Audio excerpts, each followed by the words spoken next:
श्री गणेशाय नमः. श्री स्वामी समर्थ.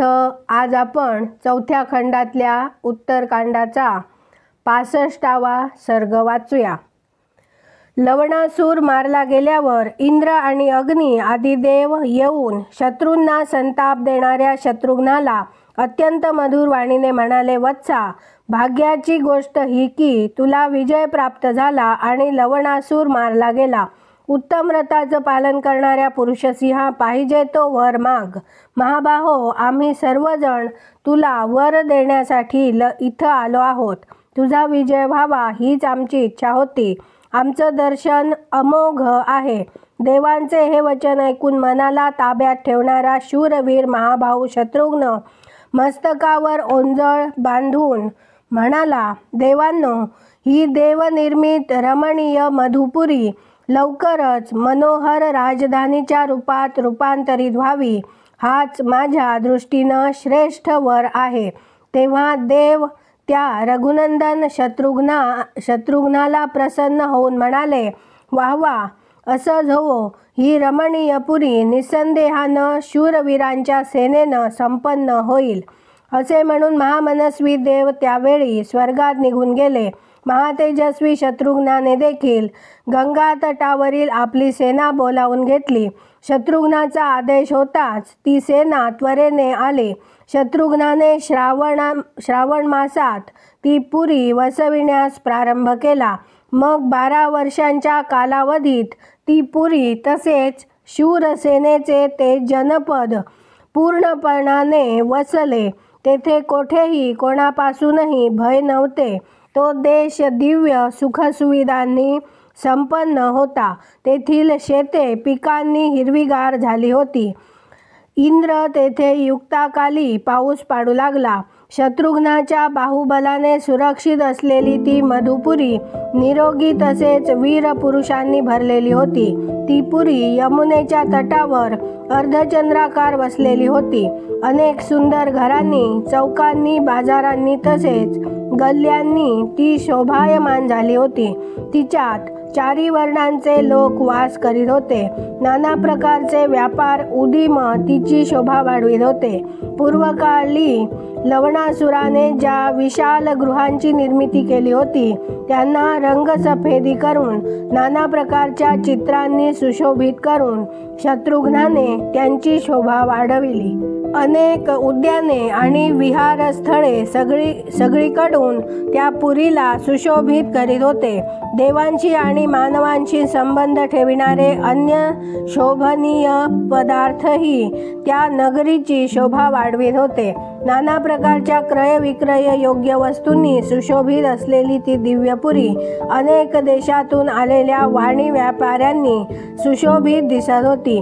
ती पूर्ण समृद्ध झालेली पाहून मनोरथ सफल झालेला भरतानुज शत्रुघ्न अत्यंत प्रसन्न होऊन हर्षभरित झाला. मधुरापुरी वसविल्यावर त्याच्या मनात असा विचार आला की अयोध्येतून आले त्याला आता 12 वर्षे झाली. आता मला तेथे जाऊन श्रीरामांच्या चरणांचे दर्शन घेतले पाहिजे.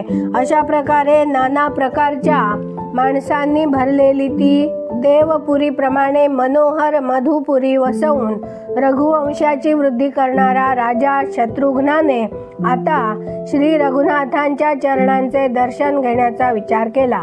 त्यानंतर 12 वर्षांनी थोडेसे सेवक आणि सैनिक बरोबर घेऊन शत्रुघ्नाने श्रीरामांच्या आधिपत्याखाली असलेल्या अयोध्येला जाण्याचा विचार केला. मग आपल्या मुख्य मंत्र्यांना आणि सेनापतींना पुरीच्या रक्षणासाठी तेथेच सोडून तो उत्तमोत्तम घोड्यांचे केवळ 100 रथ बरोबर घेऊन अयोध्येच्या दिशेने निघाला. महायशस्वी रघुकुलनंदन शत्रुघ्नाने काही काळ यात्रा केल्यानंतर मार्गावर 7-8 परिगणित ठिकाणी मुक्काम करीत तो वाल्मिकी मुनींच्या आश्रमात येऊन पोहोचला आणि रात्री तेथेच राहिला. त्या पुरुषप्रवर रघुवीराने वाल्मिकींच्या चरणी प्रणाम करून त्यांच्या हातून पाद्य आणि अर्घ्य आदी आतिथ्य सत्काराची सामग्री ग्रहण केली. तेथे महर्षी वाल्मिकींनी महात्मा शत्रुघ्नाला तर तऱ्हांच्या हजारो सुमधुर कथा ऐकविल्या. मग ते लवण वधाविषयी म्हणाले, शत्रुघ्ना, लवणासुराला मारून तू मोठं दुष्कर्म केलं आहेस. सौम्या, महाबाहू लवणासुराशी युद्ध करून आतापर्यंत खूप असे महाबली भूपाल, सेना आणि स्वाऱ्यांसह मारले गेले आहेत. पुरुष श्रेष्ठा, तोच पापी लवणासूर तुझ्या हातून अनायासेच मारला गेला. त्याच्यामुळं जगात जे भय पसरलं होतं ते तुझ्या तेजानं शांत झालं. रावणाचा घोर वध महान प्रयत्नानं केला गेला होता, परंतु हे महान कर्म तू विनाशा प्रयत्नच पार पाडलंस. लवणासूर मारला गेल्यानं देवांना मोठा आनंद झाला आहे. तू सर्व प्राण्यांचं आणि साऱ्या जगाचं प्रिय कार्य केलं आहेस. नरश्रेष्ठा, मी इंद्रसभेत बसलो होतो तेव्हा ती विमानाकार सभा युद्ध पाहण्यासाठी आली. तेव्हा तिथं बसून मीही तुझं आणि लवणाचं युद्ध नीटपणानं पाहिलं होतं. शत्रुघ्ना, माझ्या हृदयात तुझ्याविषयी परमप्रीती आहे, म्हणून मी तुझं मस्तक हुंगू इच्छितो. हीच स्नेहाची पराकाष्ठा आहे. असे म्हणून परमबुद्धिमान वाल्मिकींनी शत्रुघ्नाचे मस्तक हुंगले आणि त्याचा तसेच त्याच्या अनुचरांचा आतिथ्य सत्कार केला. नरश्रेष्ठ शत्रुघ्नाने भोजन केले. त्यावेळी त्याला श्रीरामचंद्रांच्या चरित्राचे क्रमशः वर्णन ऐकावयास मिळाले. ते गीत माधुर्यामुळे सुश्राव्य आणि उत्तम झालेले होते. त्यावेळी जे रामचरित्र त्याच्या कानी पडले ते आधीच काव्यबद्ध करण्यात आले होते. त्या काव्य गायनाला वीणेच्या लयीची साथ लाभली होती.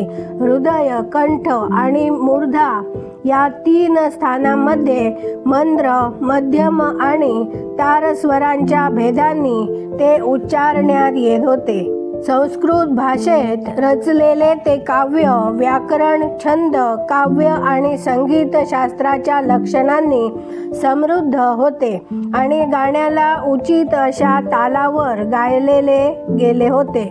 त्या काव्याची सारी अक्षरे सत्य घटनेचे यथार्थ प्रतिपादन करीत होती. पूर्वी ज्या घटना घडल्या होत्या त्यांचा ते काव्य यथार्थ रूपाने परिचय करून देत होते.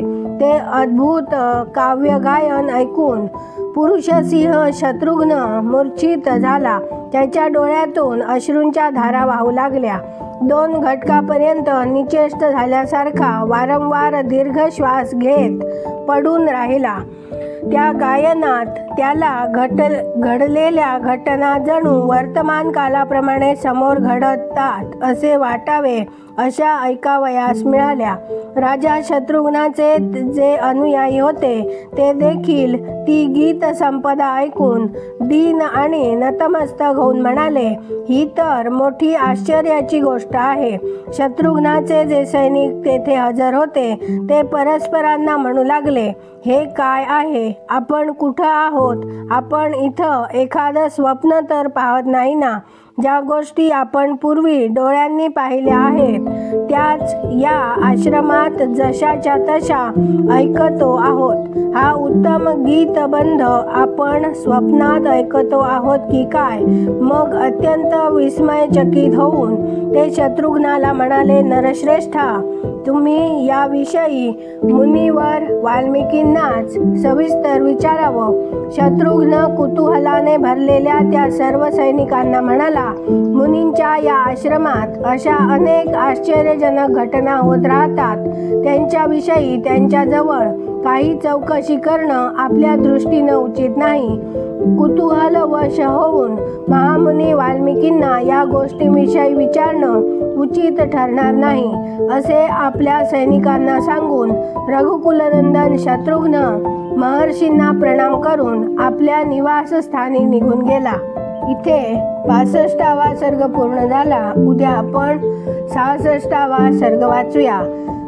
कृपया हे रामायण वाचन जास्तीत जास्त लोकांना शेअर करा, लाईक करा, सबस्क्राईब करून बाजूच्या बेल आयकॉनवर क्लिक करा. त्यामुळे आलेला प्रत्येक व्हिडिओ तुमच्यापर्यंत नक्की वेळेत पोहोचेल. आणि कमेंटमध्ये जय श्रीराम लिहायला विसरू नका. धन्यवाद. जय जय श्रीराम.